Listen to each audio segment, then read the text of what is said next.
What's up? So guess what? The VK's running. Woo! No, just kidding. It's not running. That'd be too easy. You know, it's a car thing. Modified cars, wired up. Hit the starter and it starts. In a perfect world, that's awesome. And that's really what I expected to happen. Hoping we could just start it up and see what kind of power it makes, but it is wired up, and we have a base map loaded on it. But he went to hit the starter and called me up and said, "Hey, I think your motor's seized or it's locked up. Something's going on. Doesn't want to spin." Tried it by hand, tried it with the starter. So I'm thinking, what the hell is going on here? Is the motor seized? Did I do something wrong? So I said, all right, I'll come down, have a look, and crawl under there.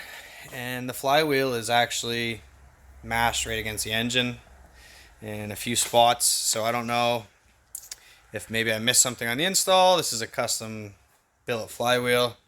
Not a lot of insight or instructions that I could have even followed because it's a one-off deal. So I got to drop the tranny and see what's going on with that flywheel. But the good news is it should fire if this flywheel is free. Whether I have to space it out just a hair or shave the back of the block, I don't know yet. Not really excited to drop the tranny, but I'm in my home garage now. That way I can pick away at it all night.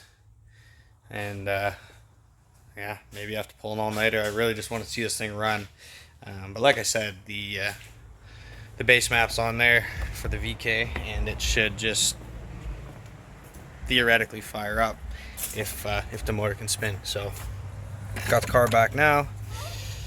I'll show you what that looks like. Don't let the dogs out. So he picked away at the engine harness here. All the wiring is exposed just because we want to make sure that she's going to fire up. If we need to tinker with anything, we can. But yeah, no, Rev Performance literally had this thing wired up. I dropped it off. The next day they called me ready to rock. So super pumped about that, but not pumped that I have to drop this tranny. So I'll get in the garage and I'll show you guys exactly what's going on. But yeah, that flywheel back in there, it's hitting the engine. So that's the son of a bitch. Anyway, I'm gonna suffer and try to unload this by myself and get it in that garage. Well, I thought it was over before it even began. Trying to get this car in here was almost defeating, but did get the tranny down, exhaust off, everything that was in the way is out of the way. You can actually see the exhaust there, which I kind of chatted about in the last video. The 3-inch Y pipe. Here's the drive shaft. Transmission's up. So let me grab a flashlight and show you exactly what's going on here. Now, I hope it's just the one spot, or at least I can see scoring if there's any other visible spots.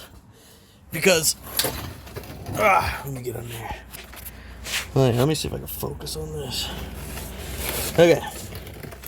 I don't know if you can see that right about there.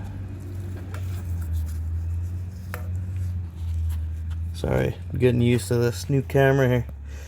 But yeah, okay, you see that there? She's rubbing. And so, I hope that's the only spot. But obviously that is some visible wear there. So, I'm going to...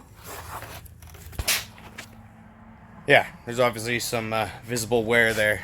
And so, I'm going to pull the flywheel off and see if there's any other spots that I can see where it's hitting. And hopefully it's a matter of just kind of clearancing that. Probably just with an angle grinder if I'm honest. And should be able to start it without putting everything back together. And if she fires, everything's good. Bolt it all back together and then clamp the wiring harness and go for a tune. But next thing's up, take that flywheel off. So that's what's coming up.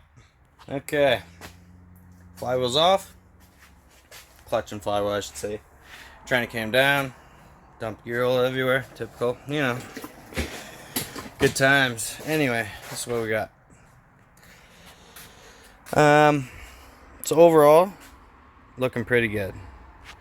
We have a little scoring here, kind of in this general area. So it looks like what happened was I bolted it up, and it was already touching the back of the engine, and then he cranked it, and she bound up where it started actually digging in, enough to stop the starter, obviously. So I'm gonna get under the car here. A little investigation. You can see exactly where it was hitting, and I hope it's just the one spot right here. Don't even need a flashlight, but yeah, right there. So what I might do is just clearance this whole section here. Give her a little shaving.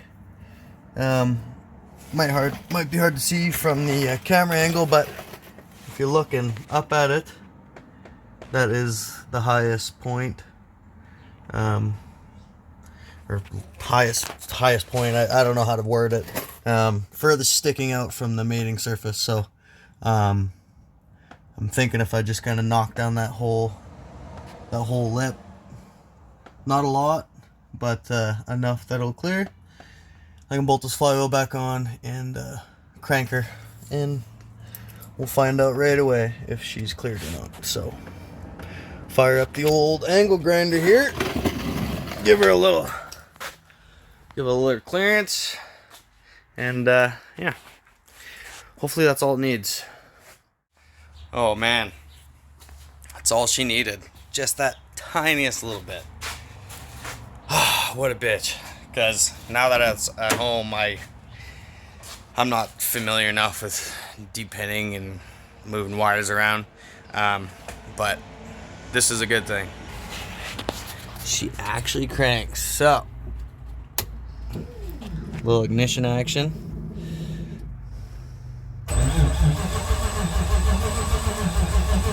So that's a win in itself. Wasn't doing that before. So I'm gonna have dinner and probably go get my laptop. Left it at my shop, of course. So go get my laptop, and if it's syncing and it's in time, that's really what I'm looking for. If it's not, then that's an issue. So regardless, I will go get my laptop, and if she fires, I will be literally jumping for joy. But if it doesn't, at least it's spinning, and I can take it back to the shop and have them do their thing. He thinks it's possible that Nissan switched a polarity on the plugs, so even though that they're a VQ, very similar setup, same plug, whatever, chances are it could be flipped. Something I could change myself, but again, I don't have the pitting tool, and I kind of want this harness to be nice and tight so that when I wrap it up, there's no cut, spliced wires. Like, I can do it. I did the whole engine harness, or chassis harness, but as far as the engine goes, there's just too many sensors and voltage readings, and yeah, I'll let him do it. But hopefully I can get the laptop here in a little bit and see if she'll fire, but at least she cranks. That's a huge win. Just that tiniest little bit. Oh, pain in my ass. I should have cranked the engine before I took it over there, but whatever. Live and learn. And so quick to throw a spec clutch under the bus, but it's really not their fault. I welded that oil pan up, and maybe it warped a little bit. Maybe I put too much heat in one area and just, you know, kind of elongated that little lip there. Who knows? But it spins, and hopefully I can get that laptop, and if it's communicating, everything seems right, she should fire. So that's where we're at. What's up? So it's a new day. It's a good day because it runs. It finally runs. I'm so stoked. Rev'd, got her all wired up for me. All it was the crank angle sensor was kind of coming out of the plug to begin with, and it was also reversed. So both of those probably weren't adding to the situation. And then this thing also likes to be synced off the exhaust cam. So we had the intakes wired up, but not the exhaust cam. So the exhaust cam also needs reference, and then intake as well. So like on my VQ, it was only on the intake side, but we only have one exhaust cam. So it's kind of a weird setup. So as soon as we added that, everything was driving. Crank angle sensor had to be rewired. But yeah, no, it runs. This is all good stuff. Of course, I wasn't able to start this car before I brought it to revved, so we have some nasty oil leaks, as you can see. So I'm kind of diving into that. I know one of them's power steering, and one of them's an oil leak. Hopefully it's not anything major, so I'm going to dive into that. But it does run, and figured I would share all the good stuff with you. A little cold start action here. She's on a base map. She needs to be dialed in a bit more, but I obviously have to get these oil leaks fixed because she's leaking pretty heavily. But it's all custom built, so this is to be expected with the engine that hasn't ran, and everything's custom, and not a single bolt-on part is on this frickin' thing. It's all been made by me, so gotta adjust the little leaks. I think one of them has to do with my my oil pressure fitting. Whatever, I'll dive into it. But let's see if we can fire this sucker up. Battery's dead as shit. Haven't charged all winter, but she should fire.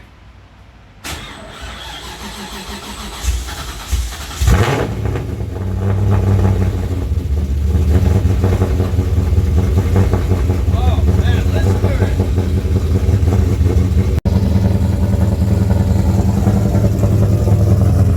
Oh yeah, that's not an LS. That's a Japanese V8.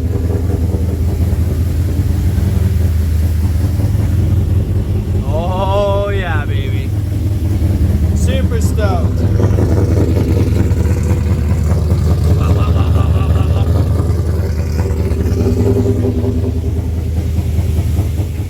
Alright, so I don't want to piss the neighbors off. We got one Karen across the street that already doesn't like me too much, but it is what it is. Yeah, cold start, runs, base map, no tuning, just enough to make her run. So she's got a little bit more smartening up to do, but it runs, and that's a huge win. Drove it off the trailer last night under its own power. Power steering even feels better than the VQ, so I don't know. It's the way I ran the lines, I don't know, but she feels nice. Got to bleed the clutch, got to do the coolant, burp the power steering, just all the fluids really. But yeah, no, she's running, and hopefully in the next video we'll do a dyno video and see what kind of power she'll make with the Kelford cams and all the supporting mods on the Haltech.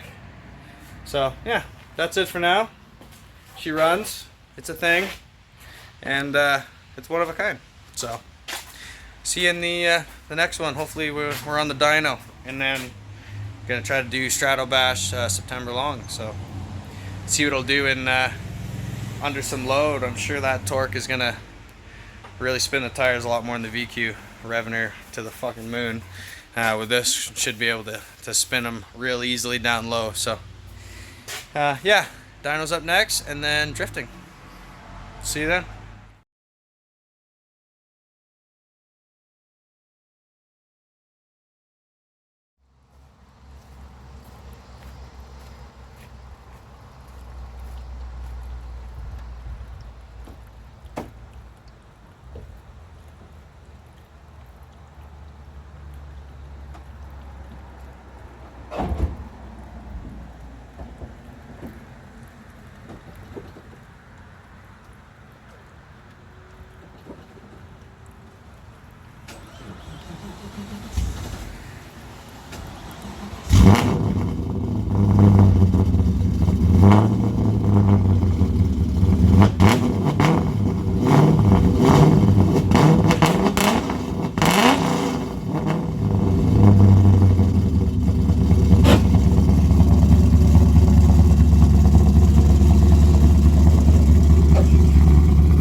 God damn.